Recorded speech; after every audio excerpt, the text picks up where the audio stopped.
Bonjour à tous les taureaux, ascendant taureau, lune en taureau, bienvenue sur votre horoscope du mois de juin. Le mois de juin sera placé sous l'énergie de Jupiter. Jupiter, bien sûr, c'est la chance, c'est ce qui amène des opportunités, des voyages, des découvertes, de l'enthousiasme. Il réconcilie, en particulier dans le Cancer, le signe où il est en expansion, où il est en exaltation. Ça va nous permettre aussi d'améliorer les relations anciennes que nous avons avec nos parents, avec nos enfants.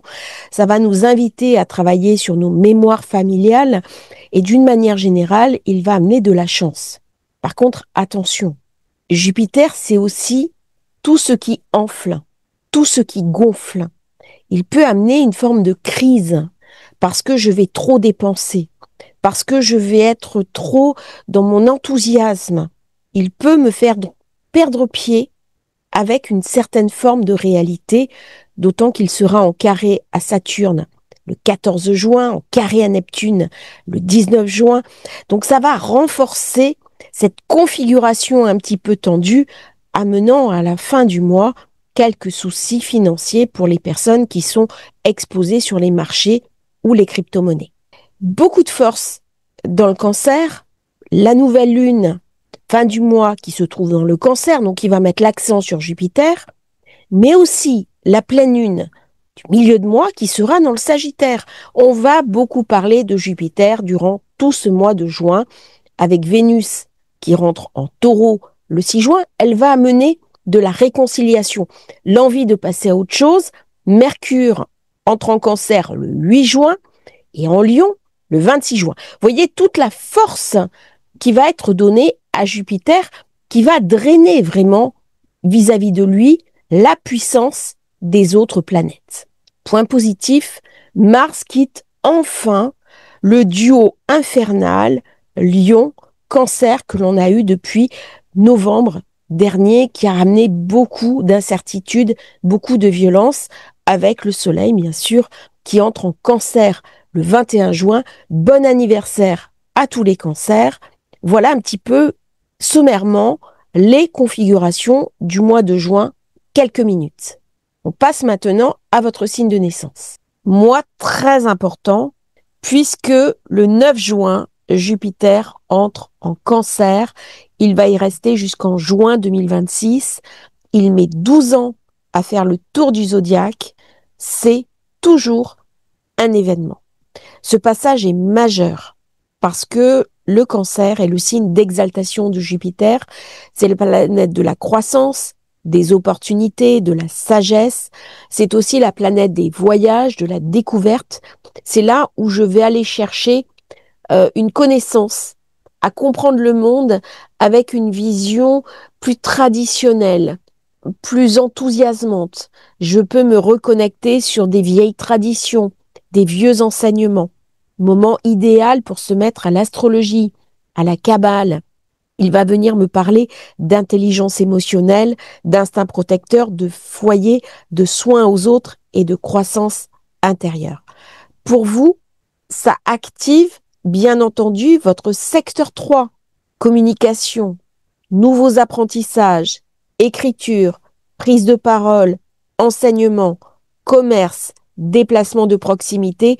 C'est la période idéale si vous souhaitez écrire un livre, suivre un enseignement, rejoindre une formation, animer une formation.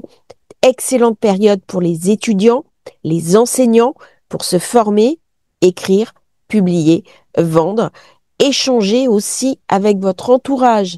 Si vous avez eu des tensions, si vous avez eu des incompréhensions, c'est le moment parfait pour les régler. Nous avons le Soleil, 3 premières semaines de juin, qui est dans votre secteur 2, qui parle de revenus, de possession, de valeurs personnelles. Avec Jupiter, le Soleil en zone 2, c'est assez bon pour les finances.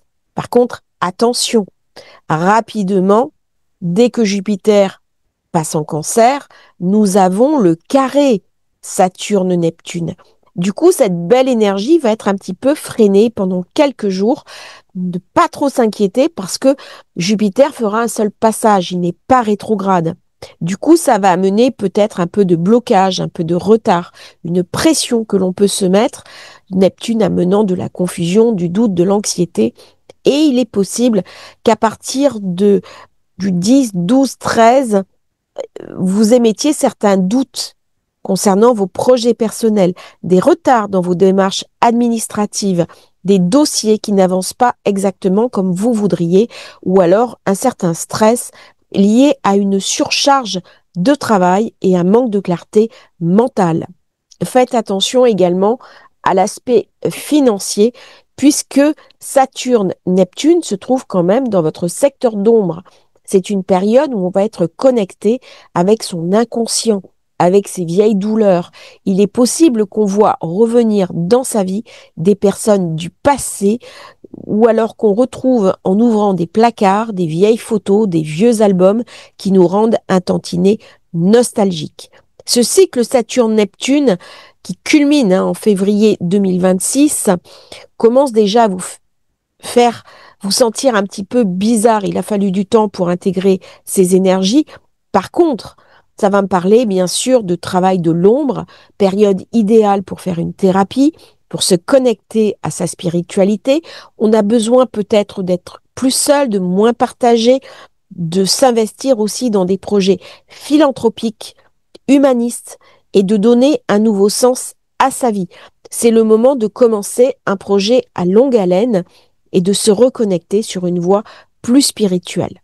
Vénus, qui est la planète de votre signe, arrive chez vous le 7 juin, c'est merveilleux. Elle va y rester jusqu'au 4 juillet, profitez-en, c'est une période de chance. C'est une période où vous allez vous sentir mieux, vous serez magnétique, sociable, séduisant. Attention toutefois aux dépenses. Là encore une fois, Vénus, durant la pleine lune, fait un carré à Pluton. Elle peut vous rendre très dépensier. Faites attention aussi à vos investissements. La période va être très volatile, en particulier si vous êtes exposé sur les crypto-monnaies ou sur les actions. Nous sommes après la rétrogradation de Vénus. Du coup, elle a ramené beaucoup de force, beaucoup de puissance. Chaque fois qu'elle revient dans son signe, après cette rétro entre le bélier et le poisson, elle va offrir la possibilité de rencontres amoureuses si vous êtes célibataire. Elle va temporiser les difficultés avec les autres personnes et vous amener d'une manière générale des opportunités pour régler des différends, pour réconciliation s'il y a eu des conflits précédents. Il peut y avoir le retour d'un amour, il peut y avoir une personne qu'on avait perdue de vue, qu'on va retrouver, quelqu'un qui vous appelle. De toute façon, durant cette période, il va y avoir un regain de charisme. On parlera de Mars après. On va regarder quand même cette pleine lune qui met l'accent, bien sûr, Vénus-Uranus. Le mois dernier a été très intense puisque j'avais cette conjonction Soleil-Lune avec Uranus, donc beaucoup d'émotions, beaucoup d'irritabilité. Là, on commence un petit peu à s'apaiser. Dans quelques semaines, Uranus va quitter le Taureau. Vous allez avoir un vrai bol d'air frais qui va rentrer dans votre vie. Ça va aller mieux. Ça va aller mieux parce que Uranus vous empêche de bouger. C'est la planète de l'explosion. Mais dans le Taureau, il n'est pas à l'aise. Donc du coup, ça vient durcir vos positions et vous pouvez vous sentir coincé. Par contre, ça amène mentalement beaucoup d'effervescence et de l'instabilité émotionnelle. C'est une période intense avec toujours ce carré Mars-Uranus qui va impacter en particulier les personnes du 3e décan. Si vous êtes du 1er décan, ça vous impactera pas profondément. Par contre, ça va amener de l'irritabilité, de l'instabilité émotionnelle. Vous voyez, il y a toujours beaucoup d'énergie, beaucoup de puissance, trop même. Et du coup, ça peut amener des difficultés. Je sais que les taureaux ont été beaucoup touchés par Uranus dans votre signe, avec des douleurs, avec des souffrances, avec des difficultés corporelles. Donc, vous allez bientôt pouvoir souffler. Vous voyez un petit peu le bout du tunnel. Nous sommes maintenant à la fin du mois sur la nouvelle lune avec Mars, qui est la planète de l'action, de l'activité, qui se trouve dans votre secteur 5. Ça va me parler, bien sûr, de possibilités d'un nouvel amour, d'une nouvelle rencontre, de créativité, de jeu et de sport. Il est très dynamique en Vierge, bien aspecté par rapport à vous, puisque vous êtes signe de terre. Donc il faut quand même minorer ce carré Mars-Uranus.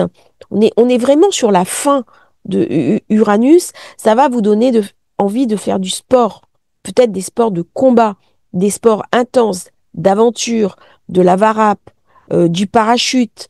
Tout ça va amener beaucoup de puissance. Durant cette période, on peut avoir envie aussi de fonder une famille, de concevoir un enfant et de se repositionner sur des valeurs un peu plus traditionnelles.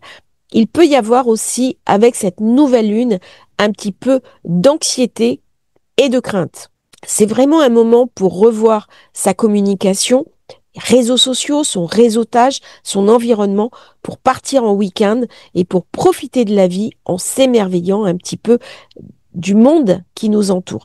Très très bonne période pour faire des petits voyages en voiture, un road trip, partir en train et découvrir des nouveaux horizons.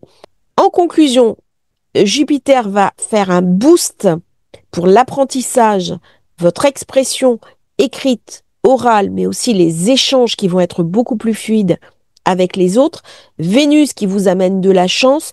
Mars qui amène du plaisir, de la créativité. Nous aurons bien sûr ce carré temporaire Jupiter, Saturne, Neptune à la fin du mois qui va amener un petit peu de doute, de l'anxiété et bloquer provisoirement quelques projets, d'autant que Saturne-Neptune se trouve quand même en zone 12.